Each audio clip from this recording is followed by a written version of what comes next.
So yeah, for the purposes of people who are watching this back, I'll start again. We're going to keep these sessions as relatively chat free as possible. That doesn't mean that you can't ask questions. Of course, you can absolutely ask questions all the way through. But rather than me sitting here and kind of explaining things to you, I'm just going to be going through and doing my standard end of week markup process. You're going to see a few more pairs coming into play at the moment. Sam and I are working on a bit of a project at the moment where we're focusing on some alternative pairs, some really high time frame setups, and seeing whether we can really bolster our results. So you'll see lots more pairs being talked about. And that's the reason why ultimately we're playing with the theory of actually, rather than just trading, say, one or two pairs, for example, EU this week, would we replace EU potentially with another pair this week instead? So it's that kind of theory, that kind of mindset of let's maybe focus on charts that are really aligned with the strategy rather than trying to force trades where maybe the conditions haven't been met perfectly. So today we're going to be looking at GJ. I haven't decided what we're going to be looking at tomorrow. Um, Everyone seen the schedule I posted up yesterday? All Yeah. good. Yeah. So obviously there's been lots of sessions flying about, and I hold my hands up that at times it's been maybe a little bit ad hoc.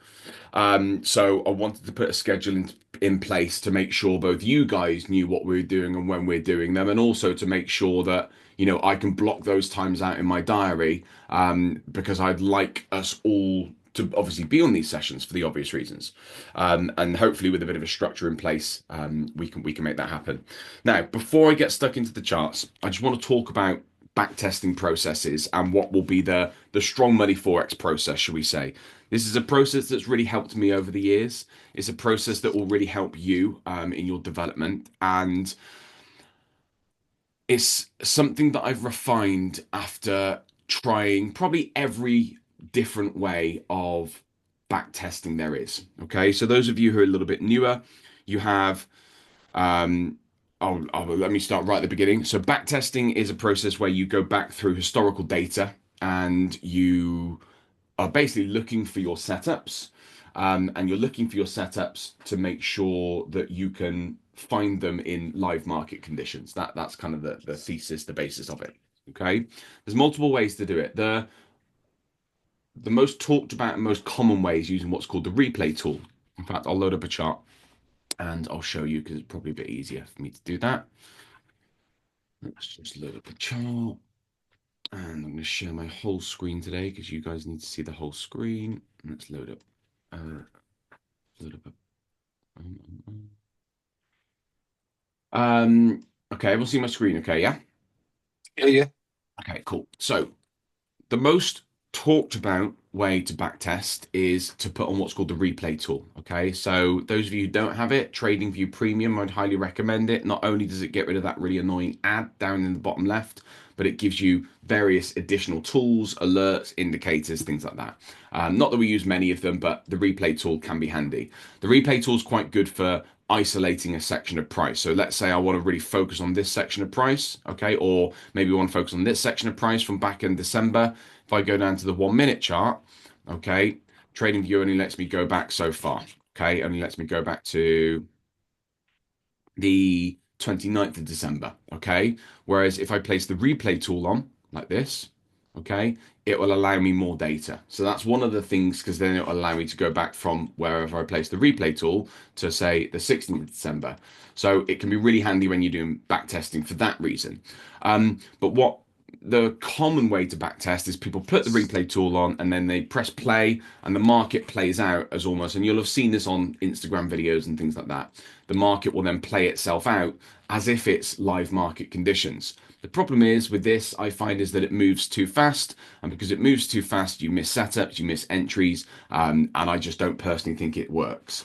There are other more commercial tools. You'll hear things like FX Replay, MTG software, TradeZella.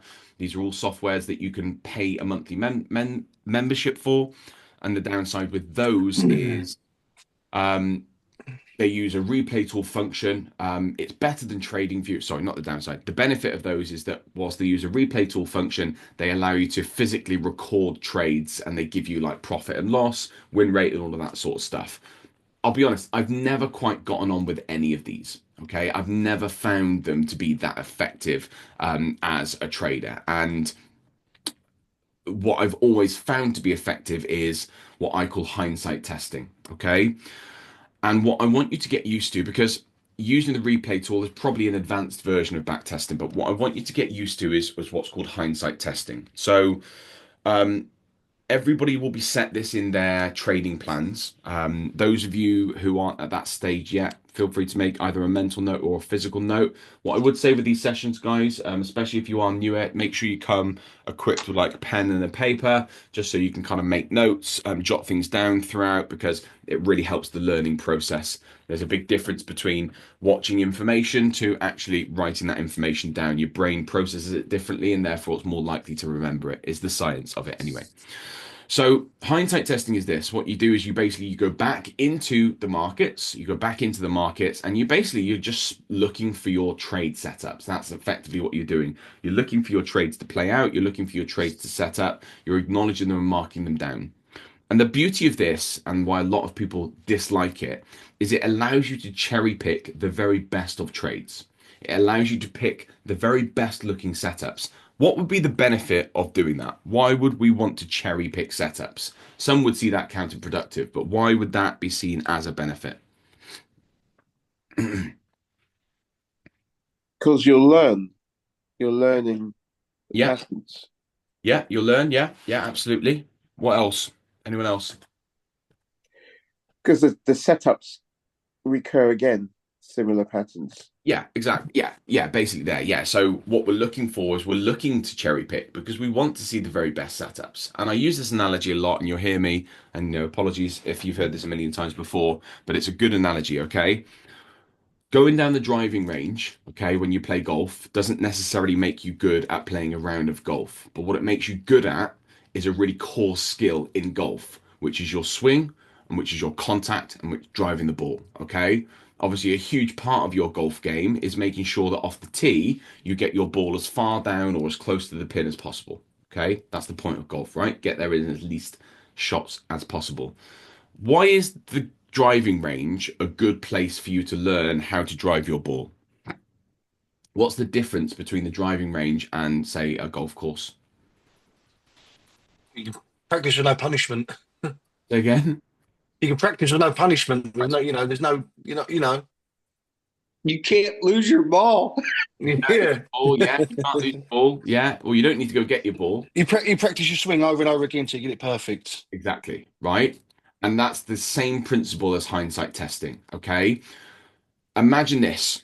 Every single day you go into the markets, you acknowledge any trades that you could have taken based upon the strategy, and you log them on a spreadsheet, all of which I'll give to you. In a month's time, you have 100 trades logged. Are you going to be better or worse at finding that setup in live market conditions? Of course, you'd be better. Going to be better, right? It's the same principle as as the driving range. Okay, at the driving range, what you're doing is you're cutting out variables. When you're on the golf course, you've got the wind to think of, you've got the direction of the slope, you've got the length of the course, you've got who you're playing against, you've got the club that you're going to use, you've got bunkers to watch out for, you've got water traps to watch out for, you've got all these things that you have to be careful of, which adds in all these variables. Just like in live market conditions, you've got the speed of the market, got news events coming up. You've got, the day of the week. You've got the time of the day. You've got all these other variables that can impact your ability and your desire to take the trade. Okay. Similar, again, golf's a great analogy because golf is such a mental game. You could take any one of the professional golfers and at the driving range, they probably have very similar outcomes, right? But you put them on the Masters circuit and the results are wildly different. Okay. Mm. But not only is there additional variables, but also there's a lot more psychological challenges. And that's exactly the same with trading. So what we're trying to do is we're trying to cherry pick trades in these sessions. We're trying to highlight what are the very best trades that we could have taken, why the market performed in that way, and then we're looking to spot patterns. In the same way that if you're at the driving range, you notice that actually your ball keeps shanking to the left, but your right foot slightly forward, you can then straighten your feet and then get your ball straight. This is what this practice is about. And I want people to understand that backtesting isn't about some hour long, 2 long, 3 hour long sessions at the weekend. Okay. That's no different to going down the driving range for 3 hours. You're not going to see the benefit from there. But, if you went to the driving range once a week and spent 3 hours there, you're going to see less benefit that if you went every single day and spent 15 minutes there. Okay. Because that 15 minutes work is going to be a lot better. So that's my ramble over, guys. That's kind of the theory of these sessions and the reason why it's so important. You'll hear me go through this again because it's important that all of us understand this. But for now, we're going to get stuck into GJ. I'm going to find a clean GJ chart because I've still got a bit of a position on there. I will just talk through this trade just so you can see it a little bit better. So this is Chris, can I just interrupt you, man? What was that software called? which one? The one you just mentioned, which The you can call use it. Yeah. This is called Trading View. Cheers, thank you. Okay, so TradingView is what we use to analyze our charts. So I would recommend everyone has access to it. You'll see 95% of traders who trade Forex use TradingView. It's an analysis tool. You can trade directly from it, but not very many people do. You would normally have TradingView for analysis, and then we use things like MT4, MT5, Trade Locker, Match Trade as our broker platform that we take the trades off. So for me, I do my analysis on here and I take my trades off my phone. Don't really do any analysis off the phone. Those of you who are newer, I'd highly recommend avoiding phone trading as much as you can because it's terrible and you can't see much of the chart. But it's okay for monitoring trades and it's absolutely fine for taking trades. I almost use it like a handset, like a remote control, effectively. To be fair, if I am sat on my desk, I'll often use my trade locker account. But if I'm a lot of the time, I might not be at my desk, I might be downstairs, or I might be out with a dog. If my alert goes off and I need to take a trade, I can place it from my phone, but all of my analysis has been done on here first. Okay. So before One other carry on, question. carry on. Are you using the back testing feature on here? No, Is that what you're no. not? I use the How- replay tool if I need to go back into and to look for example, let's say I wanted to focus into this section of price up here. Okay. Yeah. If I click on the 1 minute chart, I've then got to go and find it. So what I will normally do in that moment is I'll set the replay tool to exactly what I want to look at, and then I can go to the 1 minute chart and I know that I'm on that section of price there and then. Right. So what are you using now? That's the question. So if you're not using these tools, how far? What are you analyzing? Yesterday's or Yeah, this is current price action. So current? Okay. these end of week markups will be literally the end of that week's markup. So we Okay. go back and look at last week's price action, understand what's happened, why it's moved like that, and go from there. Okay. Okay. So let's talk through this trade. So this is a trade that we found really quickly. I say we because me and Sam were talking about this when we were having our conversation about EU moving shit this week and maybe there's other pairs we could look at. Sam went off and found, was it GBP you found, Sam? If he's still here, where is he? No, he's gone. He's gone. Yeah, he went off, found GBP got a good trade on that. I found GBPJPY, got a good trade on that.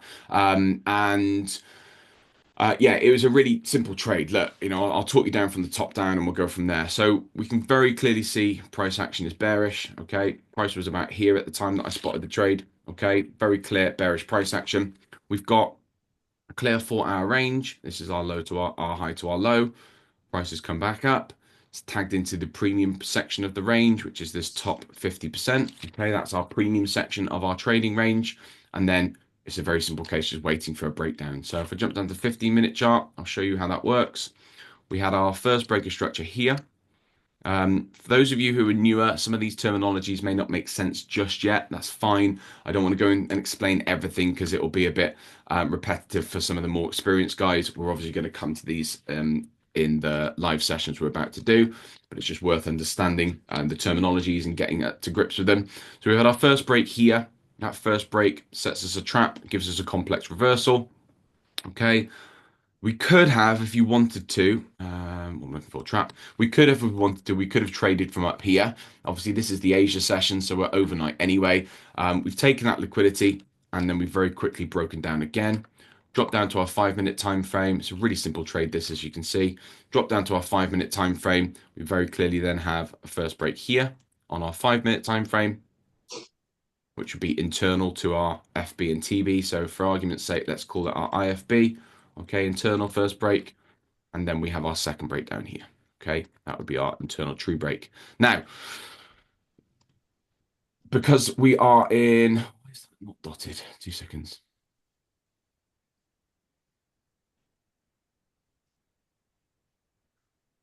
Okay, because we are in high time frame momentum, okay, we don't necessarily need to wait for the IFB and the ITB. I'm happy that we had it. We don't necessarily need to wait for that.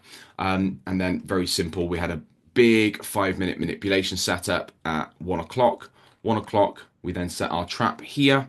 So we've got our New York Open trap down there. False break here, which would give us our MSU setup. And then the entry was just after price closed down into here. So I took the position like this, okay? And then my first profit target was at this first liquidity low down here, which I took like 80% off, got 2.4 out of that. So I think I took about 2% off that trade, something like that. And then I'm holding this position.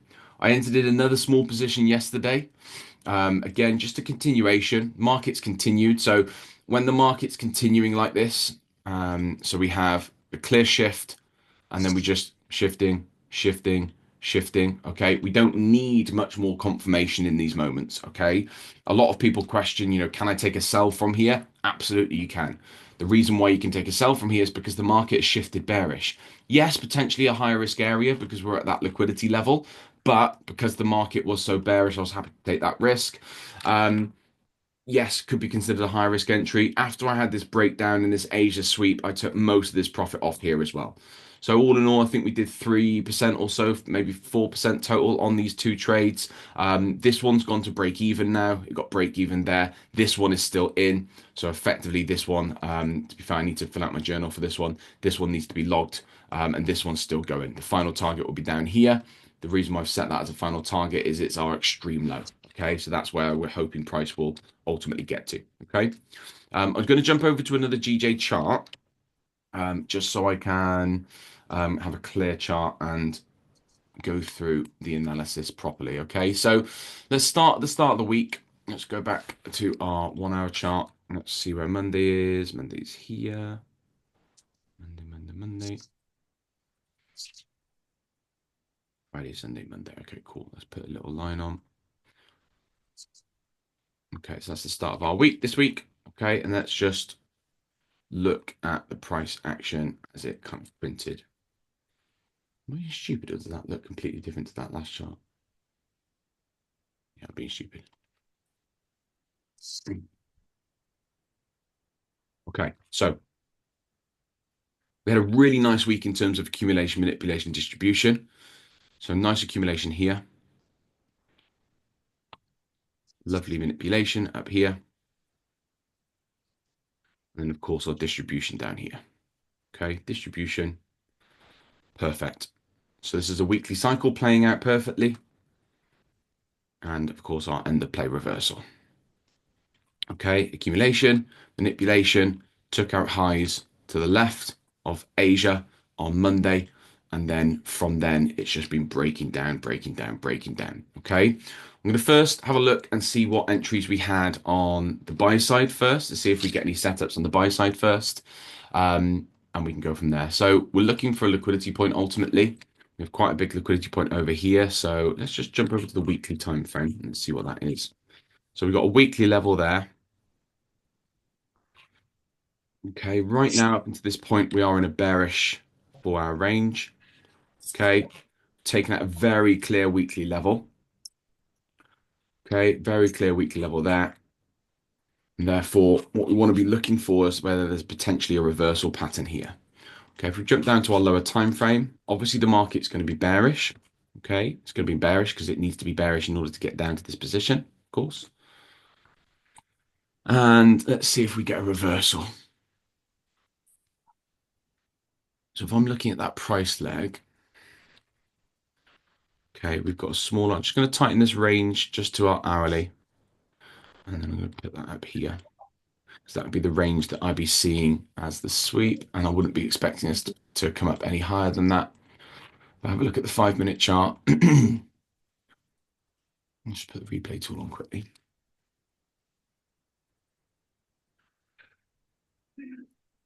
It's not the best. So first break would be there. It's probably clear on the 3 minute. Yeah, first break's there. Actually, do you know what's quite nice? Then got a true break here. So market has shifted bullish. We've then had a lovely manipulation down here. And then we've obviously had, where do we get the engulfings? We get an engulfing there. That would have stopped you out. We get some cleaner price action there with imbalances left behind. So let's use that one. Stop below that low. First profit target would be up here. And we ran all the way up to the Asia high. So that was a lovely counter trend play. 607. Mark that on. Okay. Oz on the 13th.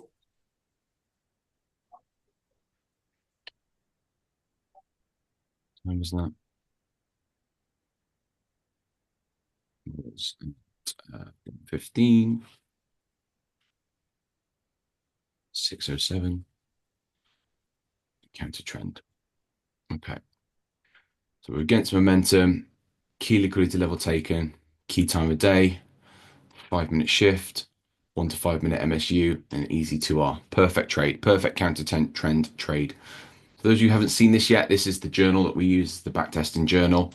This will be built around your own trading plan. It's a way for us to log our trades, monitor our entry models, and also I built this into it so we can monitor our checklists as well. Okay. Jack, we can't see the spreadsheet anymore. Saw it for a minute, but it's gone. Always Okay. sees your chart.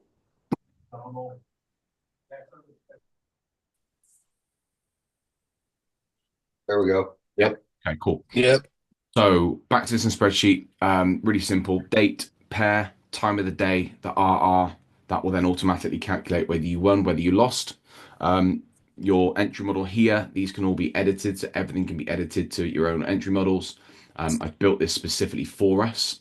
And then here we have this checklist where we can basically check off trades. Okay. Tick, tick, tick, tick, tick for all of our checklist. What we want to be doing is we want to be making sure that our trades meet at least 5 of these 6 points.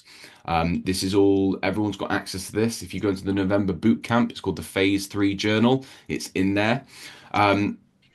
I'll teach you guys how to use the strategy tester in more detail, those of you who are newer, but it's really simple. This strategy tester tests multiple strategies. So for argument's sake, let's say on this trade, you're back to my charts, yeah? Yep. Yeah, okay. Let's say for argument's sake, this trade I took to that first liquidity point, which would be 3.22. Okay, 3.22. So I'm going to put that in here, 3.22. Okay, that's my win on this trade effectively. However, the trade did run all the way up to 6, okay, which would be the final liquidity point. What this tester does is it tests different strategies. Now, it's a bit of a naff condition, but basically, let's say the trade had moved to here, okay, and then gone up. It would have gone up to say 2, come back down to 0, and then gone up. What this does is it effectively understands, based upon the data you give it, how your trade moved. So with this trade, let's say it went up to 2 and then back down to 0 and then finished at 6. In here, you would type 0, 2, 0, 6. So starts at 0, moved to 2, went back to 0, finished at 6. Okay. I then built this button into it, which if you whack this button, this green button, it runs a script and it tests multiple strategies out for you. Okay. So for example, if I was testing a different take profit rule, like for example, if I was testing a 6R profit rule, it would update this column and it would test until 6. Okay. And what this effectively does is it tests multiple different take profit levels. Okay. At the point, why is that hidden? 2 seconds, guys. I'm going to hide this. It tests multiple different take profit levels and multiple different break even levels. So let's say we want to test on the 2.5R strategy. going to break even when we hit 1R. Okay. What this column will then do is we'll understand that if this trade goes back down to 0, that then becomes a break-even trade. So it would score 0 because this trade has gone 0, it's gone to 2, but then you've gone to break even after 1R, okay? Which means then it's come back down to 0 and it would have stopped out the trade. So this is a way of you testing different take profit levels, different break-even levels without having to go and mess up your own data. I can hold my trade to 3.2 and I can test a break even rule at the same time. And the beauty of this is all that matters is the sequence. Fill out the sequence, and then if you want to go back into that data later on and test break even at say 2R, for example, on this strategy, you can then just update these and all of your data will update as well. Okay. So for example, this strategy, let's say it wants to go to 2.5 as well. So it's 2.5R. Okay. But we go and break even at 2. That trade would have ended up as a 0 because it hasn't quite got to 2.5R before it's reversed back to break even. Does that make sense for everyone? Yeah. That makes sense for those of you who are newer. Yeah. Okay. Cool. Yeah, it's making sense. Just a really handy way of you testing different take profit levels, and basically this is part of the refinement process. How can we use this data to make you more profitable? This is how. Okay. Because if all of your trades run to 6R, for example, and you're only going for an average of say 3, you need to understand whether or not you then need to maybe hold your trades for longer potentially. Okay. I'm constantly updating this. I'm constantly evolving it. So there'll be new updates of it, all the time. I've already spotted one that I want to add into here, which is an average RR. So if we go equals average, just do the average of these. Okay. And where do we find this on the Discord? It's literally in the November boot camp. Brilliant. Okay. There's one called Phase 3 Journal. Okay. Gotcha. All right, it's in there. And I'll just add this column in as well. Okay.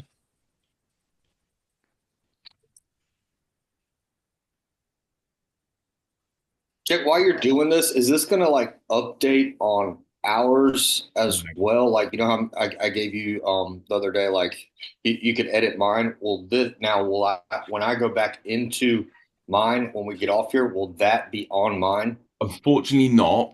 Okay. Yeah, if I do make any updates, and I apologize because I will make updates to these things regularly. If I do make any updates, you'd have to go in, use the new template, and just basically copy and paste across to it, which Gotcha. hopefully won't take you too long. If anyone's really struggling with it, I don't mind doing it for you, all right? But yeah, I'm always finding new things that maybe we can include. So that's going to work out your average RR now on any trades that you take. And then obviously you've got your returns up here as well. I'll add in some averages as well. I'll add in some figures and stuff. I'm going to play around with this over the weekend, all right? But yeah, keep filling out the ones you've got for now. You'll get to a point where you kind of complete the spreadsheet anyway, and you'll want a new one. When that happens, you can just update to the new one. The core of this now won't really change. It is how it is. It won't really change from here. Right, so that's our trade. Let's mark that on. This column here is called the dickhead column. If you've made a dickhead decision, you tick this box. Okay, so if you've like broken all your rules, you've messed up your strategy, you tick this box. The aim is when you get to say at the end of because these ones are for recording your live trades. The aim is when you get to the end of this, because it'll have like 20, 30 trades in, these are the different take profits. So when we first start testing you as a trader, we're going to go for 1-to-1, just make sure we're profitable on a 1-to-1 basis. Then we go 1.5-to-1, then we go 2-to-1. Okay. The aim is that we want to be gradually increasing your win rate as we get you better with the strategy. The aim is to have no dickhead trades. Okay. Dickhead trades are like when you've revenge traded or when you've taken a trade that maybe hasn't met your rules because you felt like it was going to move in your direction. It's those sort of stupid moves, right? Really. Okay. So counter trend play, GJ reversed after taking liquidity, moved to Asia high from that day. Hey, so when we're doing our one-to-ones, filling Yeah. out our very first spreadsheet, you Yeah. don't want us messing with the the RRs in the middle, correct? Like for our very first 1-to-1 30 trades on there, we don't need to be messing with the RRs strategy, correct? Like you have it going like 1.5, 2.5, 3, and you know how you just changed it to like 6. But when we're just doing our 1-to-1s to get our full data, you don't want us to change that for right now, correct? The strategy tester. Yes. You can do whatever you want in there. Like for you, Danny, which is I know your situation a little bit different to others. Let's say you want to aim for 4-to-1. You'd have one of these columns probably that would be 4-to-1 instead. Okay, so you put say 4R in there. Okay, maybe you've got no break-even rule and you just leave it at 4R and then you can test it. The important thing for you guys to learn as a trader is to learn whether or not you have an edge. So if you can't if you can't win more than 50% of your trades with 1-to-1, your strategy doesn't have an edge. Okay? You haven't got an advantage over the marketplace. There are some traders who win only 2 out of every 10 trades, and the only way that they make money is by having massive RR. That to me is a bit of a false economy because the only way that person's profitable is if they win a massive trade, and most traders can't trade like that. Okay? So this strategy has a very high win rate. There's so many moving parts to it. You have a very high chance of your trade playing out in your favor. On your 1-to-1 trades, when you're experienced, you should be hitting something like 80-90% of them. That's how effective it should be. You should be hitting an 80-90% win rate if you're going 1-to-1. And what that will do, and you guys might not get that straight away because you're going to make mistakes and things like that. But what that will do is it will give you maybe a 60% win rate. So you can prove to yourself that 60% of your trades are playing out, which means you're profitable without even increasing your RR. Okay. Then if we can maintain that 60% win rate, but get you up to say 2-to-1 trades every single time, you can obviously then make yourself even more profitable. Okay. And that's kind of the point of the plan is it's building confidence and reassurance in you as a trader so that when you do go to do your prop firm evaluation or you do go to trade your own funds, you know that you're profitable because you've got the data and the spreadsheet with all the trades in to prove that you are profitable. Okay, and that's why we start with 1-to-1, we then go to 1.5, then go to 2, and then from there you can do whatever you want. And again, you should have the data to prove to you if you can, increase your R. Okay, and then hopefully that then builds in you a foundation where you can then go through your own testing phase of going for 4-to-1, logging 20 trades. Do you get your results still? Is it still profitable in live markets? Because 4-to-1 will bring in a whole new load of psychological battles. Okay, so I'm here to give you ultimately the foundations and make you profitable.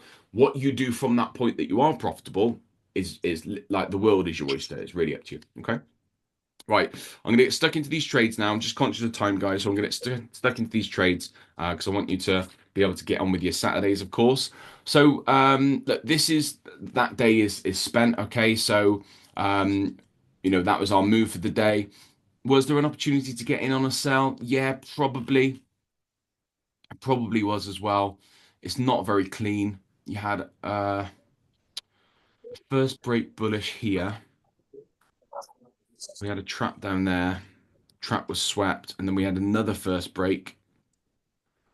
Trap was then swept. Yeah, there might have been a couple of opportunities in there. I don't love that price action. I feel like you might have got stopped out on one of those, maybe both of them. I suppose did you have an MSU here as well? Maybe. I probably wouldn't have taken that, to be fair. Do you know what I probably would have taken? I probably would have taken this. If I was going to take any trade, I would have taken that one. Down to the trap. So the trap would have been there. Down to that trap would have given me 2.4. So mark that on.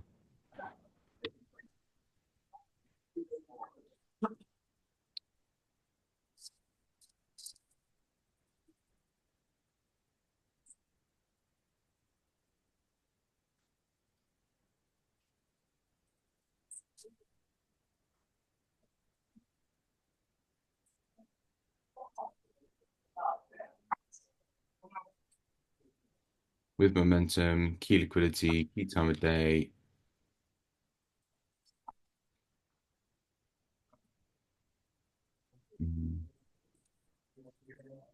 Don't love it, but it is valid. Key time of day, shift, already shifted, 1 minute MSU, EC2R. Okay, this trade started at 0, went to 3.5, and then came back to -1 because it went all the way through to the stop loss. 0, 3.5, -1. Hit the green button. Log that.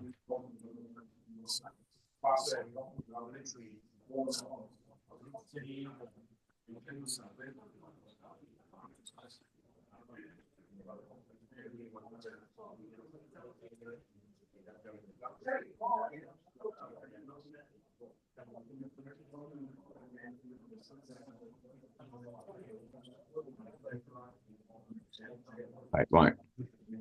Got on to. Let's get on to day 2.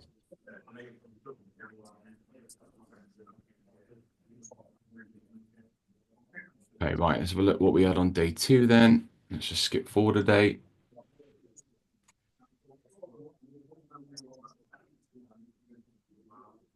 Cool. So, obviously, we're still bearish.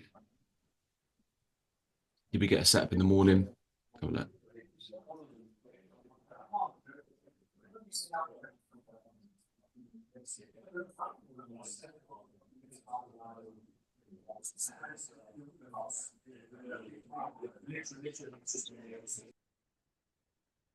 Right, let's have a look. So we've got a manipulation here. It comes in at 8.35. Market currently is bullish. So we'd want a shift. You get a lower time frame shift. No, there's no setup there. Tell you why there's no setup. So if you were trading that, trading a very high risk position because you haven't had a shift. You've only had a shift on the very low time frames. And I'm not a huge fan of those. So you do get a shift here on the 3 minute, and then there is a manipulation, and there's another shift there. And obviously you've got this big move down, but I wouldn't have taken that trade. And I definitely wouldn't have taken that in live market conditions. It's just too mucky. We don't even have any key liquidity areas. You swept Asia there. You've already had quite a big counter trend play anyway. If we look at that higher time frame range, which is here to here, we're already in premium pricing. So we're in an area where we're going to be expecting shorts from, right? Okay, because we're already in premium pricing with that top half of this 4-hour range. So I'd be looking at this now instead as a better trade. So first break a structure there. Then get a trap up here. Breakdown overnight. Nice big breakdown. And then, yeah, that's the trade that we actually took. So let's mark that on. So first break here. So very clear now, as you can see, very clear IFB. And then we've got ITV down here. Okay, so we've shifted on the 5 minute. You should be able to see that. We've shifted on the 5 minute. So we're now bearish. And now we have all our time frames in line, right? Okay, 4-hour bearish. We've now had a first break on our 15-minute chart. We've had an internal shift on our 5-minute chart. I'm happy to take that because we've tagged into premium pricing. So all of my criteria is now met. I'm looking for an entry. The entry comes here. We have a big, bold first breaker structure. Mark that one as a trap. And then let's get our lower time frame entry.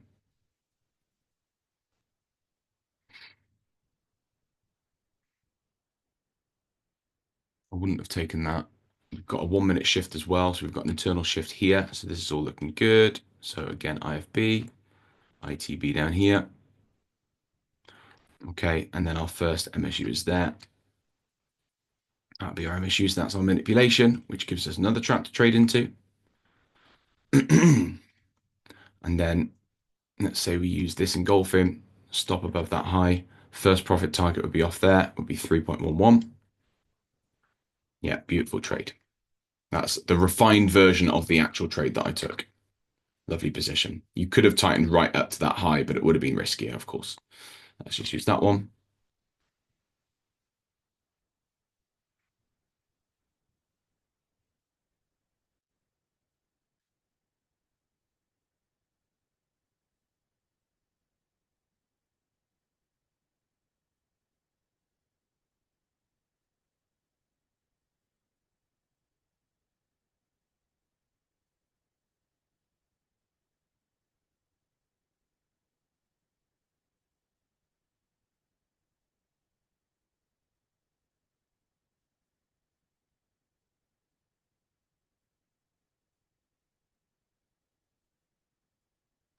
Right, time of day was 2:30, 14:45.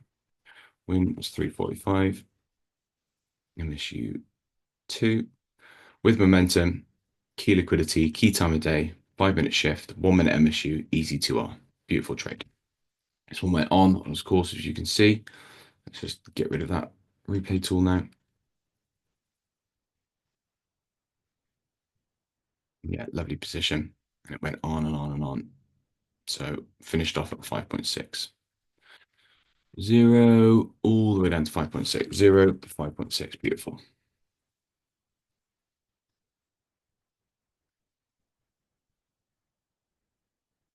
And go on.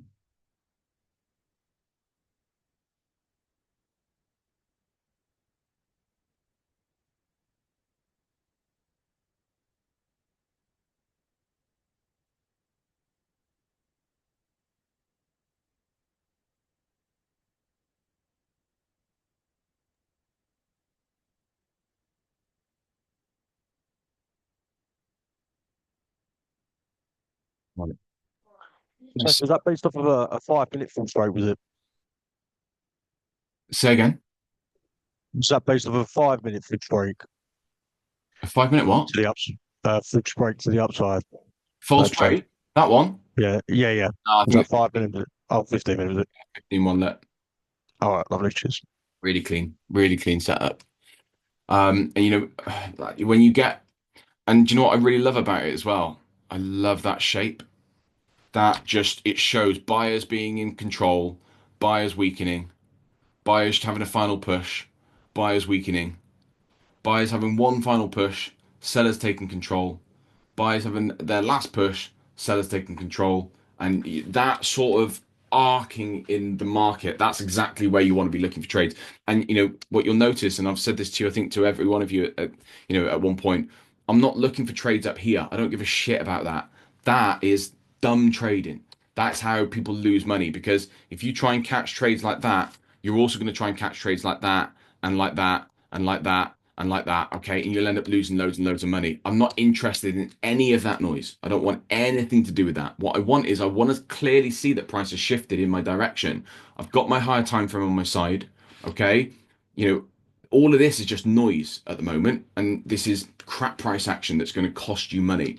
If we wait for these good areas to come into play, that's where we can find our best setups. Okay, so wait for these shifts to happen, wait for the confirmations, wait till, like, if you look at this marketplace now, I'll go down to say the 3-minute time frame.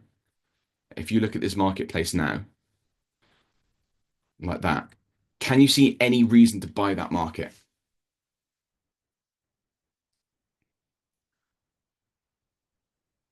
No. No?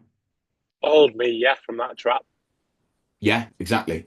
And that's exactly why we use them, because we want that dumb money, right? We want that old you money. We want people looking at that as a demand zone, and we want people buying from there. And that's exactly why. So the reason why there's lots of things that I learned in my trading time where I learned it because I was told it. Okay, I was told this is what happens, this is why it works. And then there's other things that I've learned because I've seen it happen over and over again. What do we notice about that trap? So this trap here, what do we notice about that trap? Respected. So, well, it's not respected, but there's a reaction from it. Reaction from that, right? Okay. And that reaction from that is what? It signals in. It's going to signal in retail. Exactly. Okay. And then What do we say about massive moves with big imbalances? Who puts imbalances into the marketplace? Institutions. Institutions, right? What happens exactly? What happens just after that trap is reacted from? Big push down. Massive push down, loads of imbalance. That is institutional input. That is something that you can't argue with. And that's why you guys are going to have so much fun with this because you're going to have the same revelations as me. Okay. How was the false break printed?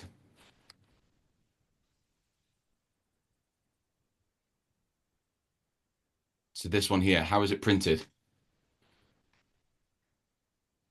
What do you notice about What that's significant about the candles? aggressiveness? Aggressive, right? Aggressive. Who has the money to put aggressive moves into the marketplace? Yeah, the big institutions, yeah. Institutions, right? No, no, me, you and I didn't do that. Even the fucking most of the banks aren't able to do that. We're talking like central banks now. We're talking like people with shitloads of cash. Hedge funds can't do that. Okay, What was the price for it to move like one pip check? Remember, it was like $10,000 for it to move like one tick or something, or it's It'll be nuts more on how than much that. money it takes Yeah, to it's move crazy. one It's crazy. tick. And so when you see these volumes and you start spotting these volumes, when you see moves like that, what do dumb retailers think when you see moves like that?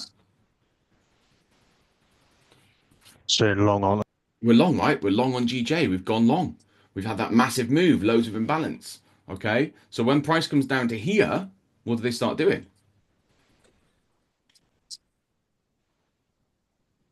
Buying. They start Hitting buying. that buy button That's as it. many times as possible. Yeah. And where do they place their stop losses? Right below that trap. Right below that trap. So what do the institutions do? They just fucking clean them out. Yes. Clean them the fuck out.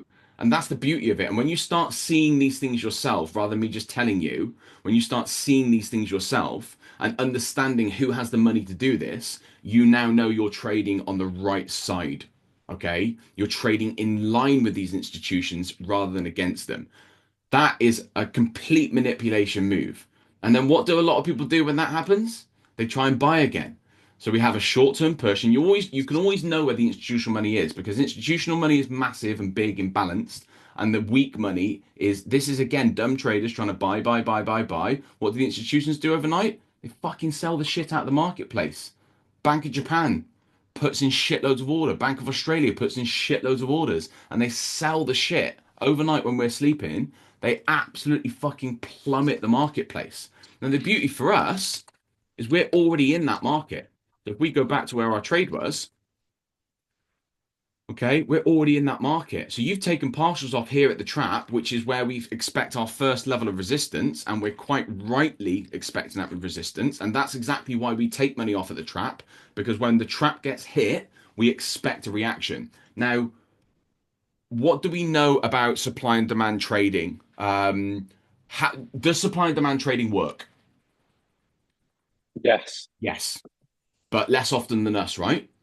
So the reason why we take money off at the traps is because for us is a trap, for a supply and demand zone trader is a demand zone or a supply zone. And the reason why supply and demand traders are profitable is because they have like a lot of strategies you can make money with, anything, okay? In the same way that you might go to, two different barbers, okay? They're both going to cut your hair. One's going to give you a shit chop, one's going to give you a good chop, right? Okay? Supply and demand, you're still going to make some money with it, but you're not going to make as much money as we do. And because of that, you have to be careful of these demand zones. What you don't want to do is guarantee, you don't want to be telling yourself it's definitely going to blow through it, which is why always take some money off of the trap, take some more off after the trap is blown, because that's another liquidity point where price could reverse from. And then the rest of it, you can just hold, okay? And just see where it gets to. I'm still in this position from from Wednesday. I've only got like 10% on it, but it's like 3 grand running on it still, because it was quite a big position to start off with. And, I'll close some more of that if we get another low. So, look, it's a really good trading method to hold, and look, obviously we're talking in time now, guys, because for you guys, you're going to be coming out a lot 1-to-1 or 1-to-2 for now, because we just want to be in and out of the marketplace, get you guys winning loads and loads and loads. And it's much easier to win at 1-to-1 than it is to win at 1-to-3, for example. Okay. And it's just really these sessions to show you and for me as well. Okay, this isn't just for you. This is for me. This is to bolster my knowledge. This is to make sure that I'm constantly refining myself. This is making sure that I'm constantly aware of what's happening in the marketplace as well. Right, we've got about 5 minutes left, so let's just see that Friday was a bit noisy. To be fair, I'm just going to see if we had anything on Thursday. So we didn't meet EPA, annoyingly. We had a really, really impulsive push overnight. Really big push. We've got a new hourly range here. 15-minute bearish, bearish, bearish.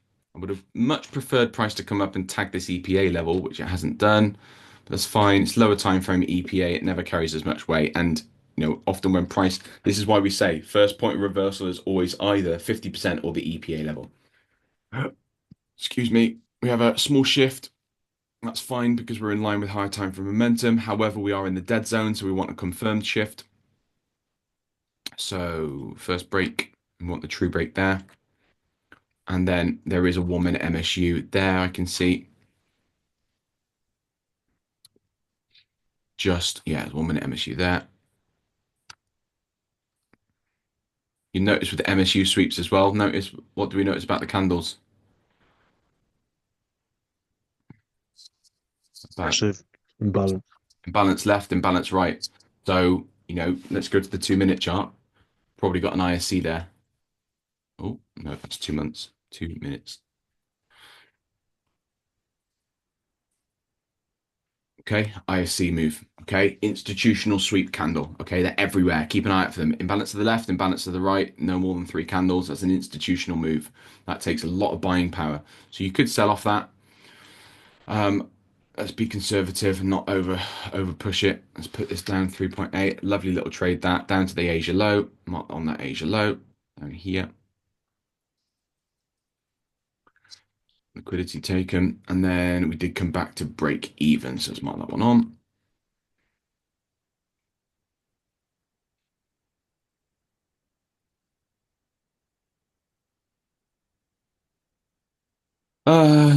Sell off, continuing in Asia push.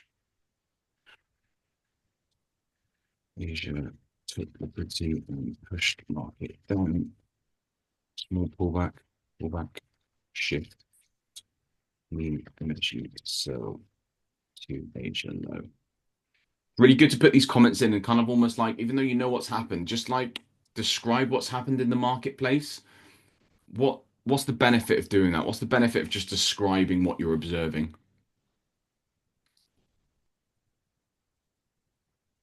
Imprinting it into, well, not yet, like imprinting it into your mind again, like reinforcing it. Yeah, and what you're going to notice? Patterns, right? So we want patterns. We want to notice when we see things occurring more often than not. For example, if you regularly have Asia pushing down bearish on a Wednesday or a Thursday, for example, and then small pullback, and then another, that's the sort of thing that you'll spot patterns in, and you'll spot patterns occurring all the time. Key time of day with momentum, key liquidity, key time of day, 5 minute shift, 1 minute MSU, easy 2R. Okay, this is do you see, even just from this session, the benefits of going through this process, ticking off your checklist. It's conditioning, right? Any of you've, I don't know, Jason, we had a conversation about it last night about the drills that you used to do when you're in the military, right? There's a reason why you do these drills. You do these things over and over and over again, so it becomes second nature. Imagine if you're doing this now every day. You're marking up every trade that you missed every single day, and you're marking up at the end of each week every trade that you could have taken on that week's worth of price action. You just consistently make yourself a better trader. 0, 4, and then back to 0. Actually, this is a weird one. 0, 4. Right, so that would be my final position down there. Where did we get to? Goes down to 6. Right, so mark that on as, let's get rid of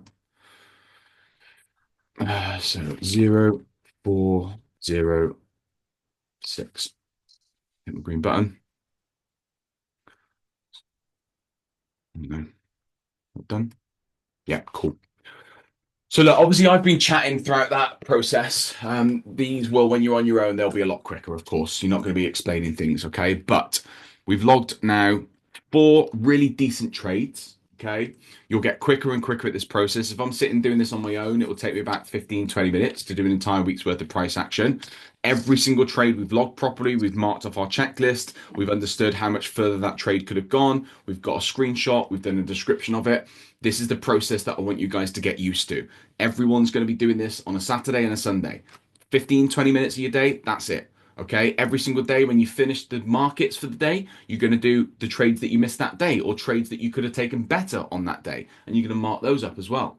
Okay, by the end of each week, you're going to have 20 to 30 trades logged, and it's going to take you probably about an hour. Okay, that's how complicated backtesting needs to be. Backtesting isn't a massive job that you have to take loads of time with. Backtesting is really simple. You do small sessions, you can do it regularly. I'm going to be here every Saturday doing mine. It keeps me accountable as well because unfortunately, as I've got, you guys to look after and lots of other things to do, I often neglect this as much as you guys will neglect this as well. I want you to see that, the routine of it, how easy it is to get into the routine of it, and how important it is to develop you as a trader. Do you guys feel like just from watching me mark down trades, you've learned at least 1 or 2 things today? Yes. Yeah? Mm-hmm. Yeah? Absolutely. Everyone? Mate, can I just ask a quick question just about your 4-hour internal liquidity? Yeah. Are you one thing that I was noticing when I was backtesting, I was looking at the M3. Sorry, my little one's crying. Looking at the M3 after the M15 external liquidity sweep on the 4-hour internal. Are you waiting for the M15 to switch over back in line, the full straight true break first? So has the 15-minute shifted bullish? Yeah, sorry, mate. If you go further back in price action, right back to this point in price here. Yeah, so some of the back testing that I was doing, I was waiting for that where your gold line is there, the dotted line. That's your 15-minute 4-hour internal. I was actually looking for the M3 full break true break from there as well. Is that right or wrong to look for a? Because It's not the greatest, is it? Because it's been Probably. such a confirmed pullback, and we have had a first break and a true break on the 15-minute, I would probably wait for some confirmation on the 15-minute. In fact, I would definitely wait for some confirmation on the 15-minute that we're now bearish. Okay. So basically, Oh, actually, yeah. whichever of your time frames has shifted. So see your time frames as like a Russian doll, okay? And they all have to fit into each other, okay? Your 4-hour time frame might be bearish, like in this example, but if your 15-minute time frame is shifted bullish, you need that 15-minute time frame to shift back bearish before you can consider a 5-minute shift. And before, well, I'm not saying it will never work, but this is how I would say a smart trader works. You're much better off cutting out this noise and potentially missing out on a trade to then have a really confirmed set of trades down here. Look at it this way.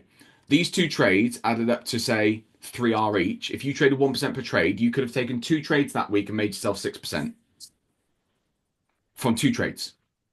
Okay? That's the sort of trading that we want ultimately. We want less trading, okay, and we want higher win rates and higher profits. And something that I noticed that you'll learn about me. I'm really open and honest as a trader. When I fuck up, I fuck up. Last week I was trying to trade EU, and EU was just a mess, and I shouldn't have done it.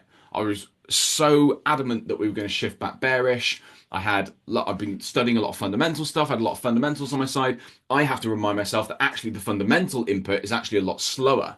So whilst all the fundamentalists are saying EU is bearish, dollar is long, okay, I need to understand that actually we've shifted now bullish. So what I should have looked at last week on the EU is the fact that we've shifted bullish. Okay, our 4-hour time frame, I think, here, okay, our 2-hour time frame is shifted bullish. So yeah, we got a nice setup here. We got a couple of good positions, but these 2 trades that lost, okay, ultimately were because I was trying to force sells. Now this trade was perfectly valid because we were still bearish at this point, but this trade was invalid because right now I didn't have the shift that I needed. And again, think of it like a Russian doll. You need to go down the time frame. So if I look at this trade, which failed, if I go to my 15-minute time frame, I had a first break here. Okay, I did take that trade on a 5-minute shift. So technically the trade was valid, But actually, what could have been a better trade is waiting for this low to break. And I think I even mentioned it in my analysis, is that I want this low broken so I can confirm the 15-minute shift. I didn't get that 15-minute shift. My 15-minute is very clearly bullish. All we had is that first break. And Jason, even you and I spoke about this. I think we might be heading up for that trap. But as you can see, prices reacted really strong from that trap. We've tagged it and we've reversed. So that's kind of reinforces the point I made earlier, where maybe actually, you want to be taking profit off on traps if you're taking it. All in all, what do we notice about this price action that's similar to GJ right now? Going sideways, right? Yeah, going sideways. Mark, what do you notice about the shape of EU right now compared to what we were looking at GJ?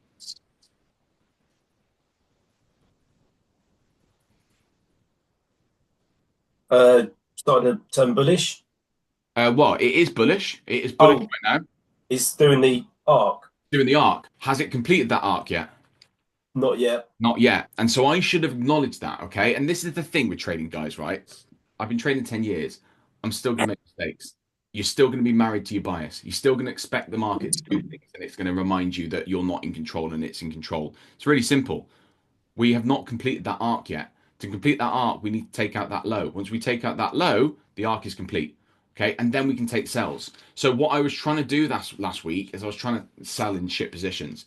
Yeah, we got a couple of good positions out. Yes, we made some profit. That's fine. These losses were fine. I just lumped into them too heavily. I was too committed to the sell, and I took a second position. I think this one ended up break even. This one was a full loss. We made some profit on this one. That was a missed trade. That was just one that I marked up, and that was a failed trade. So all in all, I lost money on EU last week, but I was bolstered by the fact that GJ gave me a couple of really nice positions, and I took some profit out there. So it balances out. And this is the theory behind Sam and I wanting to maybe focus on the really clear setup. So we're going to build a bit of a plan for you guys to work off. But yeah, ultimately, EU just wasn't quite ready for us. I think we'll get that shift very soon, like very soon. Possibly one last push up to take out that high, or we might just get a breakdown from next week. But you'll notice this, that when you have particularly bearish weeks like this, you'll often have these corrections. Okay, it's like anything. Bearish, corrective week. Bearish, corrective week. Bearish, corrective week. And if you look at the candlesticks now on the 4-hour time frame, what does that look a lot more like? Yeah, the arch. Okay, we've got that shifting that's happening, that rejection. So I think we'll get that shift now, and we could be set for a good week next week. But EU just wasn't ready for me to trade. So yeah, coming back to your question, Jason, yeah, I think if your 15-minute is bullish, the best advice I can give you is wait for the 15-minute to shift bearish. And Yeah, sweet. Yeah. you need your timeframes in line, right? So if your 4-hour is bullish, for example, okay, your bearish setups are counter trend, right? They're counter momentum. They're against momentum. So what you need to be doing is waiting for your 4-hour to shift. And in that week, that pair therefore may not be one that you trade. It may be a case that you actually don't trade that pair for that week because your 4-hour shifting is probably going to take a week's worth of price action. All right. Yeah, it's amazing, really, just to see like even 6%, like just on 2 trades. Yeah. Roughly 6%, like 3 trades just in line with momentum. Massive. Just on one pair. I think about it, how much stress-free that would be, knowing that your trades are perfectly in line with your strategy and stuff. I think the downfall of most traders and downfall of myself for so long was just forcing positions before they were ready. And I'm still not great with it. I'll be honest, I'm still not great with it.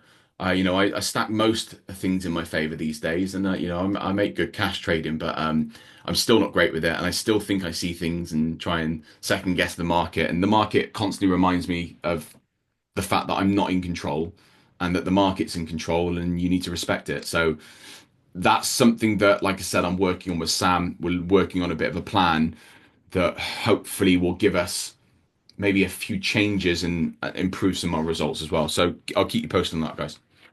Right, I'll let you get on your Saturdays because I've taken far too much of your time. Apologies. Session's recorded. You can go back and watch it if you need to. We'll be on tomorrow morning. I promise you it'll be a quicker one tomorrow morning. We'll set a hard cut-off at 10 o'clock to be finished with the charting, and then 10:15 to be finished with the Q&A, all right? But yeah, thank you, guys. If you need me at all, I've got my phone on me all day. Just give me a shout. Thank you. Thanks, Chris. Anytime. Great. See you Great. soon. Bye bye. Take care, mate. Ta-ra, mate. Bye. You bye.